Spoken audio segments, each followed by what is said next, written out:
Hey there, you deserve it. Set up for success, Sharon Horne-Ellstrom. Our lesson today is about you deserve. You deserve, now you might be thinking when I say, oh, you deserve it, that you deserve something bad to happen to you, or you deserve something good to happen to you. What I want to talk about today, one of the biggest lessons I've learned is that you deserve whatever it is that you want. It is different for each and every one of us, but whatever it is, if you can imagine it, if you think about it, if you have a desire for it, you absolutely positively deserve to have that. Everything we want in a positive way that doesn't negatively impact or hurt other people, we deserve to have. We deserve to acquire. We deserve to have be a part of our life and our life experience. If, and it's kind of a big if, we're willing to put in the effort, the action, the work to bring that and make that be a part of our life. Sometimes it's not actually work, especially if it's something we love to do and are really drawn to. It doesn't really feel like work. Things we love to do don't feel like work. Things that are for us don't feel like work. Things that make us feel good, things that make us feel light, happy, positive, and any positive emotion. Those things are those things are actually for us. They're supposed to be a part of our life. And so working toward them, work is a 4-letter word to so many people, but taking action to move toward those things feels good, so it doesn't really feel like work.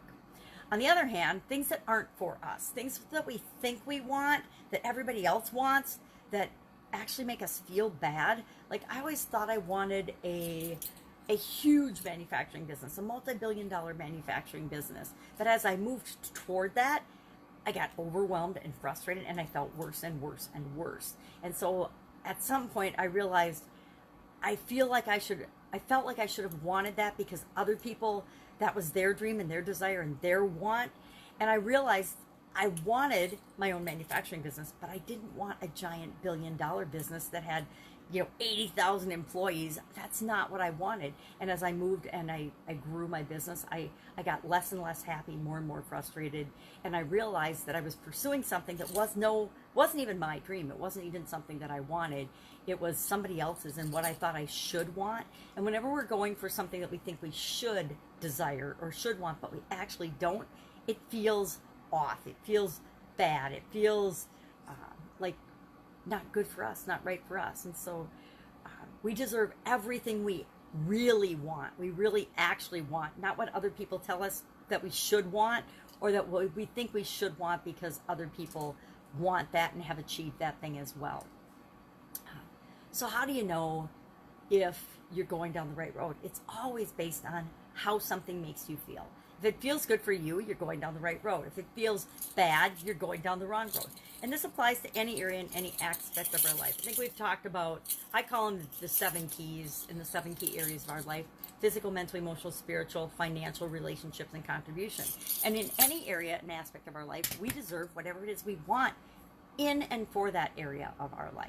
If we can imagine it, if we can envision it, if we can even have a dream about it, and it feels right and good for us, then we should have that in our life. And we can go about bringing that into our lives by the actions we take, by the decisions we make, by the choices that we pursue. As long as, again, it's win-win. We don't want to do something, and maybe for you that feels good, but it definitely doesn't for me, that would in any way, shape, or form harm another person or harm other people to get what we want. I think the only reason any of us ever believe that that has to happen is because we've been inundated with lack and scarcity, and that there's only one pie and there's only so much to go around, and if you don't get your little piece of the pie, then you're just going to lose out. And that is absolutely positively baloney. That's not true. That's something that mostly marketers and people that have set up the rules for themselves to make themselves feel better than other people have created these systems and these processes and these awards and these ceremonies and these procedures and these games, because it's all a game, to make themselves feel better and be the winner and have other people be the losers. And it's not true. I mean, there's so much in life. There's enough for each and every one of us to have, do, and be whatever we want. We live in this incredibly abundant world and universe, and to believe that there isn't enough for you and it isn't enough for me is just ridiculous. And the more open we are to the possibility of there being abundance and enough for everybody, the more we start to see it, the more we start to notice that, yeah, maybe we can't all be number one in a particular contest or competition or beauty thing or award type thing, but that award, that beauty competition, that competition of any way, shape, or form, that's all made up anyway. And is it made up to make us all feel better? Well, maybe it's made up to grade us and judge us and compare us to other people, but the only person we really ever need to compare ourselves to is ourselves. Are we getting better and moving toward what we want, what works for us, what we desire every day? If we are, great. If we're not, anything else, it doesn't really matter in the overall big picture scheme of things and whether we're going to lead a happy, fulfilled life or not. That's entirely up to us. So, again, today, it's a big lesson learned. You, and I too, deserve absolutely whatever we want and are willing to move toward and work toward to have that be a part of our life. Like I said, if you can imagine, if you can envision it, if you can dream about it, you can bring that into your life, no matter what it is. Love to have a discussion about this. Love to know your comments and your experience with this.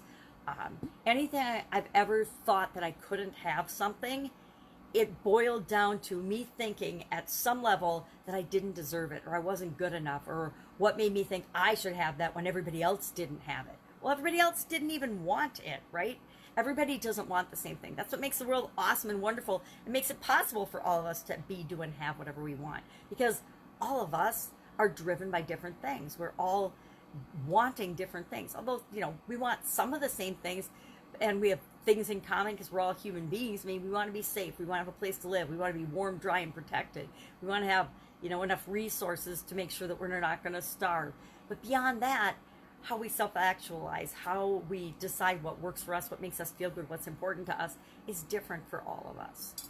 That's it. Go out and have an absolutely amazing day. I will, of course, be with you tomorrow with another interesting life lesson learned as we go through setting up for success. What are some of the biggest lessons I've learned over the last 60 years that continue to serve me?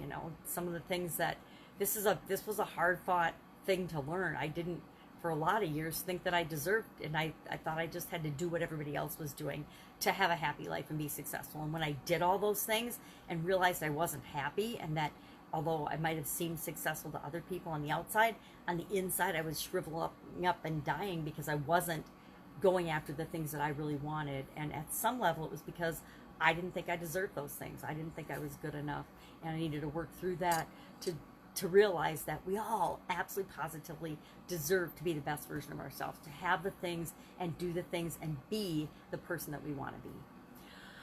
And that's it. That's our setup for success for today. Have an absolutely amazing day. Working toward the next 30-day Get Up and Go Challenge, October 1st through 31st. Invite you to join us right here on the Get Up and Go Challenge page for knowing what to do, always knowing what to do, guaranteeing that you have better results after any change that you experience than before that change.